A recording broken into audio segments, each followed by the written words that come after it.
Hey everyone. Okay, so today I have something a bit different for you, but also something I'm very passionate about and should probably talk about more often. And that is an interview about food, diet, and health in the modern era with none other than Raw Egg Nationalist. If you haven't heard of Ren, he is the author of Raw Egg Nationalism, a cookbook, and more recently, the Eggs Benedict option, in which he gives diet and health advice for young people looking to preserve their health and more particularly their testosterone levels in a modern era that seems to want us to do anything but. Ren, was that an acceptable introduction? Anything you would add? That was more than acceptable. Thank you, Lauren. Wonderful. Okay, so I guess my first question for you here is what are you trying to do with your books? Like what is the crisis you are trying to address? What are people doing wrong with what they eat and with their day-to-day health?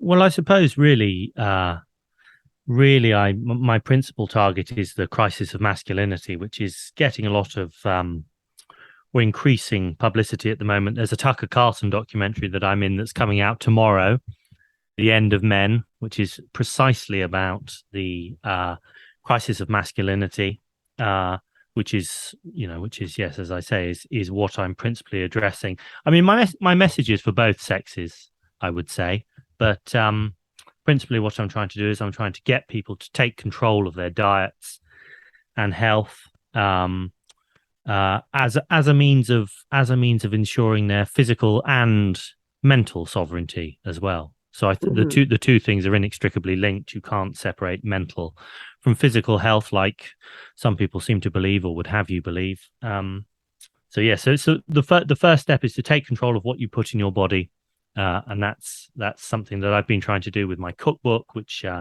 provides all sorts of healthy recipes, many of which involve eggs, and everything else I write about is broadly on that theme, I would say.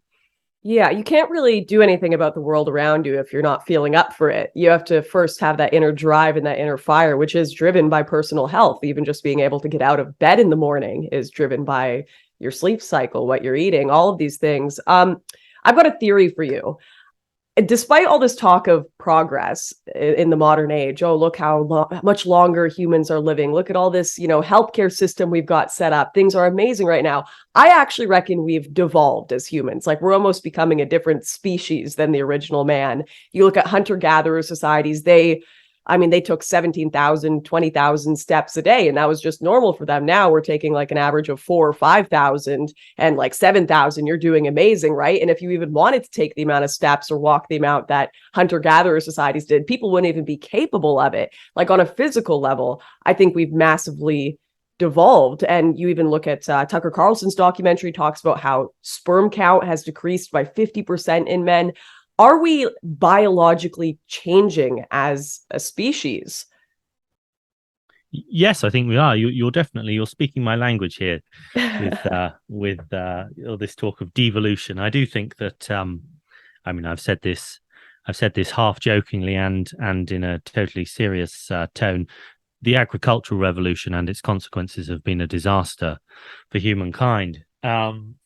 You only need to look at, and in fact, this is something that I do in the book. So, in the Eggs Benedict option, my latest book, then I talk about the agricultural revolution and its effects on human health and also human freedom. And I'm under no illusions that the agricultural revolution, which took place about 10 to 12,000 years ago in the Near East, was a disaster, really, for human health. Um, you only need to look at the bone record to see that the hunter-gatherer contemporaries and ancestors of the first farmers were so much healthier, were so much stronger, bigger, and freer. And freer is the other thing. But yes, I Mm. mean, this is an ongoing process. This is something that is still happening today, and that is one of the principal focuses of the Tucker Carlson documentary is the fact that actually this process of devolution is continuing. And if it continues unchecked, then one of the principal effects will be that all men are infertile. So there's some rather shocking statistics. I gotta There's a say, I woman think called that's probably happening to women too with birth control. Yes, yes, it is. Yes, it is. So there's a book by a woman called Shanna Swan called Countdown, and she was on Joe Rogan to promote it, and she's done quite a sort of heavy publicity tour behind this new book, and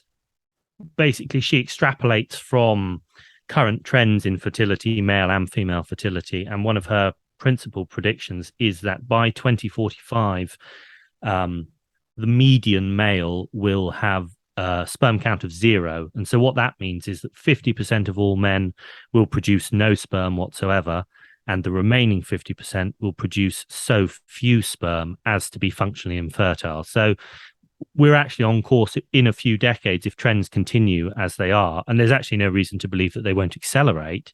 We're on trend for a situation where actually humans won't be able to reproduce without artificial means. Wow. And that's in her estimation, that's because of increasing exposure to environmental contaminants, to substances that are often referred to as endocrine disruptors. That's hormone disruptors or xenestrogens. So these are substances that mimic the effects of the hormone estrogen in the human body. And the terrible thing that you learn if you read this book is that they are basically everywhere. This is a real sort of black pill, that actually we are awash in hormone altering substances. They're everywhere. They're essential for the production of plastics. So things like BPA, phthalates, other substances like that, chemical pesticides, things like chlorpyrifos and glyphosate and atrazine. You know, I mean, Alex Jones was pilloried in when was it 2015, I think, when he did his infamous gay frogs rant, saying that they're putting chemicals in the water that turn the freaking frogs gay. Yeah. Yeah, but they really and he was right. Yeah, he was right, totally right. Yeah, 100%. Yeah, he's been right about a lot of things recently, actually, as well. One thing that so I'll jump into a quick personal experience of mine. I was going to ask you, like, what is actually being put in our food, but you've named a bunch of these things. One crisis that I found myself dealing with on a health level the last few years was I found out I was struggling with PCOS, polycystic ovarian syndrome. I'm not sure if you've ever heard of it, but it's completely a hormone imbalance issue. And when I went to the doctors about it, the first thing they suggested was to get on a high hormone birth control. And they're like, that will stabilize it. So I did that. And it caused me to gain so much weight. I cannot believe the people who are still out here trying to deny that birth control like doesn't cause weight gain and doesn't cause all these health issues. Caused me to gain so much weight, caused me to have all of these like hormonal fluctuation issues. So I got off that, and I was able to spend more time reading about it, trying to find out how to solve this. And I found out one of the biggest hormone disruptors for me that was causing this issue was actually refined sugars. So I spent months and months cutting sugars out of my diet. I'll still have like keto ice cream and stuff every once in a while. But it was amazing to me that when I went to the doctor, their suggestion was to go on birth control and not to cut out refined sugars from my diet. It was basically like, let's F with your hormones even more instead of actually just stabilizing them through your food. Yeah, no, that's I mean, it's a funny thing. If you take an animal to the vet and the animal is unwell, then the vet will invariably probably ask you what you've been feeding the animal. You know, that will probably be the first question. But it's interesting that doctors very seldom will ask you that question. Their natural instinct, or the incentive, of course, is, especially in the US, I think, but it's also true over here in the UK, the incentive is to prescribe medicine. It's never to address the root cause. It's always to prescribe some form of medicine, which invariably brings with it its own side effects. You know, there are no, you go on statins, and they bring all sorts of terrible side effects. You go on hormonal birth control, and as you say, all sorts of side effects that actually we don't really, people understand anecdotally, but the medical establishment doesn't seem to take very seriously at all. I mean, I've seen a study that suggests, I think it was a study that suggests that actually women's dating preferences change when they go on and off birth control. So I think when you come off, I think it's either when you go on birth control, then you end up being attracted to less masculine men. Basically, I think that was the upshot of the piece. And so, I mean, this is something that, you know, people have talked to me about anecdotally, and I have a certain amount of experience of that. You know, your girlfriend comes off or goes on birth control, and she's a totally different person. Yeah, you can even see, I don't know if you've seen the TikTok videos. Evie Magazine did a great little piece on it. All of these girls that are complaining about birth control and annoyed that their doctors were like, here, take some free birth control at 14 or whatever. And they'll post before and after of them like 50 pounds, 100 pounds heavier than what they were before. And it's, I don't know, if I look up studies on it, like the first thing that comes up on Google is like, maybe you'll gain weight, but there's no scientific proof. I see it all around me. Every woman you talk to will tell you the same thing. But for some reason, the articles and the doctors aren't. Yeah, well, there's a very interesting book actually about the administration of estrogen to women. It's called The Greatest Experiment Ever Performed on Women. I think that's what it's called, or The Greatest Experiment Ever Performed. About the way that, firstly, that estrogen was sort of discovered by the scientific establishment, and then the way that it was prescribed in a very, very, or has been prescribed for the last 100 years in a very, very kind of cavalier manner, despite all sorts of evidence that actually estrogen, well, one way to think about estrogen is as a stress hormone, rather than, we tend to think of estrogen as the female hormone. But actually, there's one way to think of estrogen is as a stress hormone that is involved in processes of differentiation, is probably the way to put it. So if you think, for instance, it's involved in the proliferation of cells that is involved with, or that is parcel of becoming pregnant. You know, so that's a rapid process of growth within the body that is triggered, among other things, by estrogen. And that's one of the reasons why many cancers, especially in women, especially breast cancer, I think, is aggravated seriously by estrogen. So haphazardly prescribing estrogen to women, as this book that I mentioned, The Greatest Experiment Ever Performed on Women, says, actually has probably not benefited women in the whole. And yes, it would probably be better, I think, for us to find other ways to alter people's, women's and men's well-being, other than just prescribing them medicines. Now, one of the things you do to assist in that altering is you suggest raw milk, raw eggs. I think you call it slonking. You have, what is that? You take like 4 raw eggs in the morning and just drink them out of a cup. Is that what slonking is? Yes. Yeah. There are different ways to do it. So there's the hardcore way, which is just eggs as they come. And then there's the kind of classic 1960s, 1950s bodybuilder way of doing it, which is you mix the eggs with raw milk and cream in equal quantity. So that's called half and half. And maybe some maple syrup or some honey. And then that's basically an anabolic milkshake. And is that like, okay, so this is what I find interesting is if you, once again, in the modern era, in the modern context, raw eggs and raw milk are not allowed, not a good thing, right? You're going to get salmonella. In fact, raw milk here in Canada is banned. You have to have like a raw milk dealer if you want to get that stuff, and it's illegal.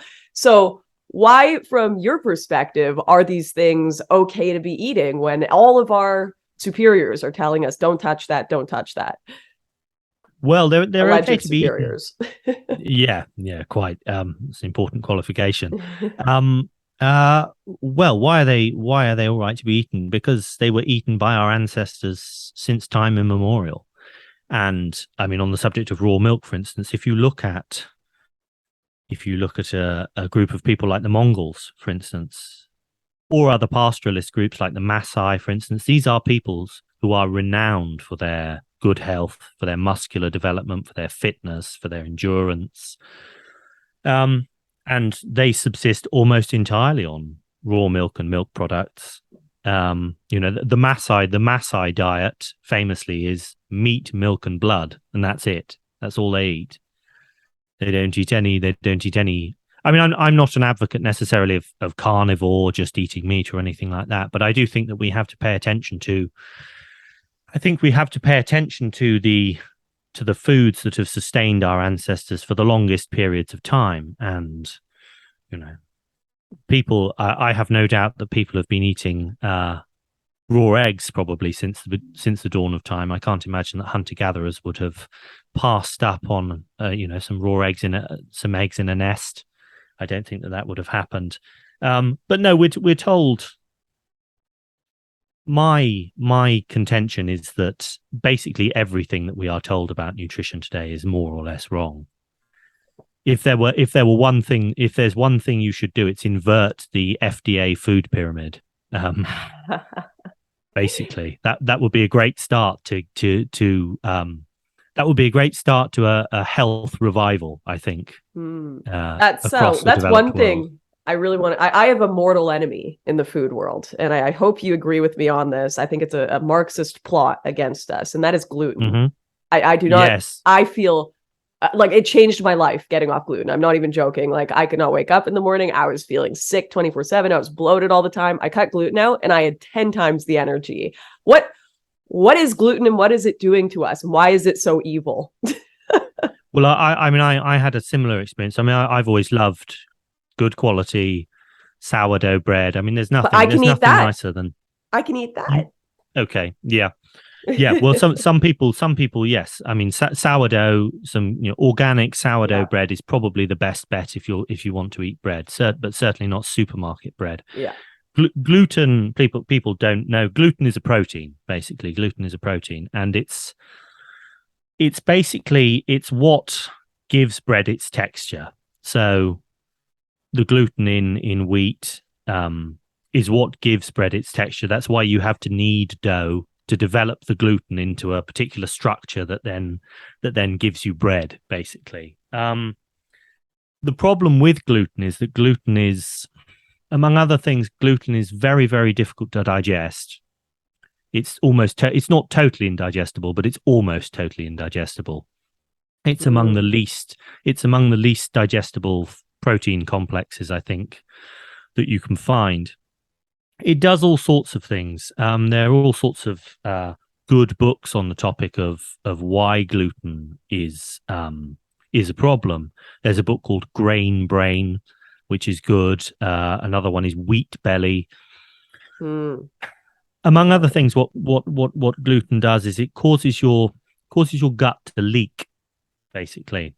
So things that are in your gut that should stay in your gut, including pieces of undigested food and gluten itself, get out of the gut into your bloodstream, and they can travel to the brain even. And gluten has been found in the brains of schizophrenics, for instance. So there's all sorts of very, very well substantiated data about the relationship between gluten consumption and mental illness, for instance. So there's a paper that was that I actually found out about. It's in the back of Mike Marr's book Harassment Architecture. He talks about this paper, which is called Bread and Other Edible Agents of Mental Disease. Mm-hmm. And it's a very interesting paper that discusses the interrelationship between wheat consumption and mental illness, which is very well substantiated, as I say. So, for instance, in the 1940s in Holland, there was a famine during the Second World War, and rates of mental illness decreased in direct proportion to the decrease in consumption of wheat, basically. And then there's evidence from places like the South Pacific, from Pacific Islands, where rates of mental illness skyrocketed when Western wheat-based diets were introduced. All sorts of other evidence like that, which suggests that, yes, the gluten consumption in particular, it's the gluten in the wheat, is directly related to mental disease, but it's also related to lots of other things as well: irritable bowel syndrome, celiac, all that kind of stuff. I mean, part of the problem is that the new varieties of wheat that we consume have, I think, increasingly indigestible forms of gluten in them. So the gluten that was in bread maybe 500 years ago or 1,000 years ago or even 100 years ago actually is very different from the gluten that is in bread now with these modern very high yielding wheat varieties. So if you have a gluten intolerance, you might find, for instance, that eating spelt bread is better, because spelt is a very ancient form of wheat that is not entirely like the varieties of wheat that are used in most commercial bread now. But the best thing I would say is if you think that gluten in particular in wheat is doing you harm, then just stop eating it. Just give it a try. I mean, you'll have an idea whether or not it's doing something bad to you, because not long after you've eaten the piece of toast or sandwich or whatever, your stomach will feel strange. You'll feel bloated. So my advice would be just, well, give up wheat for 3 weeks, 4 weeks, 6 weeks, and see how you feel. And if it doesn't make any difference, then you can go back to eating it. But you might be surprised actually by just how much better you feel. Yeah, it takes me about a week to get gluten out of my system if I've accidentally eaten it. Like, I'll have breathing issues for the whole week, and then it'll start to subside after. So yeah, if a lot of people I think have trouble identifying their foodborne problems because it'll manifest the next day or a week later, or in some sort of pain that doesn't seem like it's even connected to your gut. But yeah, it all definitely is, at least from my personal experience and a lot of the stuff you're citing here. Probably one of the most important questions I have during this interview is, what makes any of this political? Well, that's a good question. I think everything about this makes it political. I think that we live in a regime where people are encouraged to be, or we suffer under a regime that encourages people to be dependent, not to take control of their lives. I mean, we've already talked about the medical regime that encourages people to take pills for their problems rather than proactively to address the root causes of their problems. I don't think that the people in control want ordinary people to be fit and healthy. And I mean, that sounds like a crazy thing to say, but I think it's true. I think it's true. I think that governments foster dependency. They foster weakness. Weakness is praised. So to take control of your life now, to take control of what you put in your body, has become a revolutionary act, I think. And nowhere is that clearer, I think, than in the blueprint for the Great Reset, which is what my new book is about. You know, the Great Reset is predicated on a total transformation of the food we're going to eat. We've all heard the phrase, we've all heard the catchphrases: "You will eat the bugs," you know, "You'll live in the pod," all that kind of stuff. But actually, there's a much more fundamental food transformation at work underlying the Great Reset that involves principally a transition to a plant-based diet, a global plant-based diet for the first time ever. That's what the globalists want. They want to do away with animal agriculture, but not really for any ethical reasons. As I go into in the book, what they want to consolidate corporate control of the food system.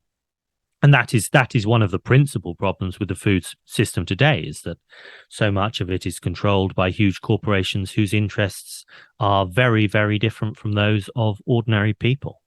But what the globalists want to do is they want to consolidate that. They want to make it basically complete corporate control of the food supply. In the name of feeding a global population of 10 billion in 2050, and of course preventing the earth from heating up and catching on fire. But yes, that's what they want to do. They want to control people by controlling what they eat. So as I say, what you eat is of immense political importance, I think. It's so interesting. They always say they're doing all of this to save us, to, prevent global catastrophe. But I think I'd prefer that to living a life unhealthy. Whenever I look at people who are like extremely obese, like all the love in the world for them, I hope they turn their life around, right? But I look at them and I think you've only got one life to live, and you don't want to live that life being able to do all the things you want to do, being able to run up a hill, chase your kids, play with, like, how could you not want that for yourself? That is like the deepest joy, being able to physically do all of the things you'd like. And yeah, it is catastrophic that we're being told. It's the same with COVID. We got to save your life so that you don't get to live it. We have to save your life so you can sit at home and do nothing. Like, I don't want to live that life, right? So it's Yeah, a but very but interesting the dichotomy. awful thing is that actually a lot of people are quite happy with that model. I mean, Mm. in my personal life, during the pandemic came into contact with young people younger than me, who were quite happy for there to be another lockdown because it meant that they could sit and binge watch their next Netflix series. They were like, "Oh, I can't wait for the next lockdown. I can binge watch The Crown or binge watch Breaking Bad or whatever." It's totally beyond me why anybody would want to live like that. But yes, I think that we are doing people a great disservice, or the regime is doing people a great disservice by promoting fat acceptance and the sort of the broader self-esteem movement. I think where you're all right as you are. And the thing is, actually, this is something that Jordan Peterson says. Uh, People know that they're not. That's the thing. Mm. That's the real kicker, is that you can tell someone who is 300 pounds overweight, you're perfect as you are, and in fact, actually, you're actually very attractive. They know they're not. Mm. That's what I think is so sick about it, is so cruel about it. Instead of empowering people and giving them the tools to take their lives in their own hands, you're actually consigning them to a total sham of an existence. And Mm. so yeah, so I mean that's why I'm very, very keen on, well, my message is just to empower people to take their lives in their own hands and to realize that it's up to them, but that they can change their lives. You can change your life. You can absolutely transform it. I think that's what I was going to say about the people you were saying would like to stay home and just watch Netflix all day. They want to watch Breaking Bad. They want to watch all of these heroes going on adventures and whatnot. I actually think that's like an intimation that people should follow a breadcrumb of something spiritually that they do want. They don't really Mm. see the possibility within their own life of living these great adventures or doing these amazing things. So that they want this cheap imitation of it. But yeah, all of these obsessions we have with watching the adventures of other people are because we would like to experience those things in our own lives on a deeper, more exciting level. And like you said, you can do that. I've started getting involved with a lot more sports in my life, especially with my child and off-roading and all of these things just in nature. And I completely forget the internet exists when I do it. And it is the most beautiful feeling in the entire world. Just going for a hike and getting to the top of a mountain. And I forgot what that was like when I was really, really stuck in the Twitter internet sphere. Now I've created a good separation, but I can understand looking back, those obsessions with the Netflix shows because yeah, it's living out something you don't think is possible for yourself until you start to change your habits in your day to day. Yeah, well, I think that's the power of, for all his faults, what Jordan Peterson says. Mm-hmm. I do think that one of the reasons that he's been so successful is because he's pointed out something that's, lots of people want to believe that there isn't any possibility of living an interesting life. We live in the sort of end times. There's no possibility for any kind of heroic or decent action. You can see it portrayed on the television, but you can't actually, in any sense, actualize it in your life. But what Jordan Peterson says, I think, is that, or shows, is that actually you really can. You really can do something heroic. You really can, even if it's very small. That's what's important, is that you have to start small. You can't, I mean, if you're someone who hasn't got out of bed in 3 weeks, then you are going to have to, to start small. Maybe the first thing that you do is just get out of bed. But I mean, that's a starting point, and that's a starting point on a road to somewhere else. And so yes, I think that encouraging people to take small steps is a good thing. So, I mean, I don't advise everybody to start knocking back 36 raw eggs a day. I mean, if that's somewhere you want to go eventually, then that's great, and that will take you to a world of unparalleled gains. But you know, just start start doing little things. Cut seed oils out from your diet. I mean, that's something that we do, that we talk about a lot on right-wing Twitter. There's been a bit of a crusade against seed oils, but they're everywhere and they're terribly bad for you. And you really can make a very, very positive change to your health if you just cut out processed food, because processed foods are full of seed oils, and start cooking with butter, maybe. Just start there, and then the effects, of course, are cumulative. You start with one small thing, and then you add another small thing, and then third small thing, and so on. And in 6 months' time or a year, you're a totally different person. I think there's a lot of deep kindness in the advice you're giving. It's interesting because you look at your Twitter account. Your Twitter account's very spicy, for those who don't know. And I think a lot of people would see you as this very harsh, scary right-wing figure. But I can see, I can hear in your voice, there's a lot of love for other people and a deep, genuine want for them to live their best life. And there's so much more kindness and decency in that than that shallow affirmation that so many in the fat positivity movement and that, constant just shallow affirmation movement bring up. I really see a deep love for other humans and a want for them to live their best life, which I think is very, very cool. We do have to wrap this up soon, so I want to make sure I get two big questions. And firstly, are there any hints that you can give us about what's going to be in the Tucker Carlson documentary coming out tomorrow? Oh man, I still, I still can't believe that they've actually made it. I've seen the whole thing. I had a private screening. The trailer. I mean, the trailer hints at craziness, but the actual craziness contained within is so much. It's so much crazier than you can possibly imagine. It's going to make heads explode, I think. Amazing. But I recorded 2+ hours of interviews for it, and I feature very heavily in it, and some of my Twitter bros feature very heavily in it as well. And it's I actually think that Tucker really has some big cojones to have made this, because it's gonna there's gonna be a lot of I mean, people went crazy about the trailer. Well, they're going to go crazy when they see the actual thing. I can tell you, it's yeah. I would just say, just tune in, and prepare to laugh a lot. It will make you laugh so much. I still laugh about it.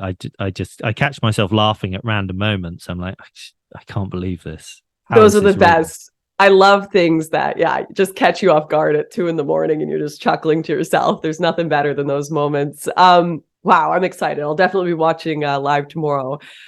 And of course, the most important question of this interview at the very end, where can people find you? Where can they follow your work? Where can they buy your books and check out all of the important stuff you're doing? Okay, so my Twitter account is where most of it goes down. Yeah, so that's Baby Gravy 9. That's a strange handle. Why Baby Gravy? Don't ask. I don't know how I came up with that. I had a lurker account for a while, and I can't remember what it was that made me think of that, but something strange and possibly Freudian made me think of that. So that's the handle I'm stuck with now, since it's been there for so long. I can't really change it. There is now a raweggnationalist.com, which has a nice landing page with some links on it to various different things. You can buy some of my books from Amazon, including my new book, The Eggs Benedict Option. But if you're in the US, the best place to get the Eggs Benedict Option is directly from the publisher. So that's antelopehillpublishing.com.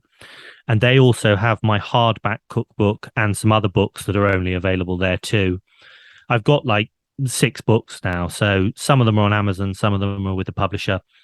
I've got an Instagram account, but that's not particularly serious. That's just silly memes and stuff and funny videos. But yeah, if you want to follow me, go to the Twitter account, and that's where I post updates, and there are links on there too. And interact with me. If you want to write for my magazine, Man's World, send me a message, and you can pitch me a piece.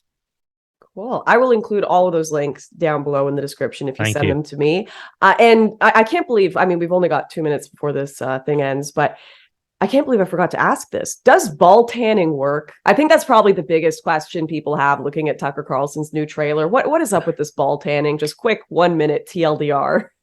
Okay, sure. So there was a study done in the 1930s which showed that that sunlight exposure on different parts of the body stimulated testosterone production by varying amounts, and that sunlight exposure to the testicles stimulated the most testosterone production, something like 200% testosterone increase.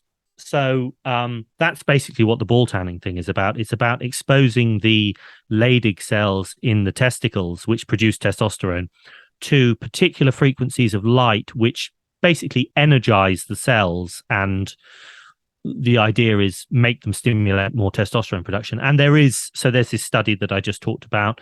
Anecdotally, people seem to feel good about it. I mean, it does seem to feel good. There's now a an equivalent for women where they sun their perineums and that area down there as well. You see that on Instagram, fitness Instagram, health Instagram as well. So it's definitely taking off, and people definitely seem to think that it feels nice. Awesome. All right. Well, ladies, get off that birth control, and boys, get to your ball tanning. Thank you so much, Ren, for this interview. It was an absolute pleasure. Really important stuff. And I'm looking forward to watching Tucker's documentary tomorrow. Thank you. It was a pleasure, Lauren. Thank you. Absolutely. All right. God bless everyone. Check out all the links below. I'll see you next time.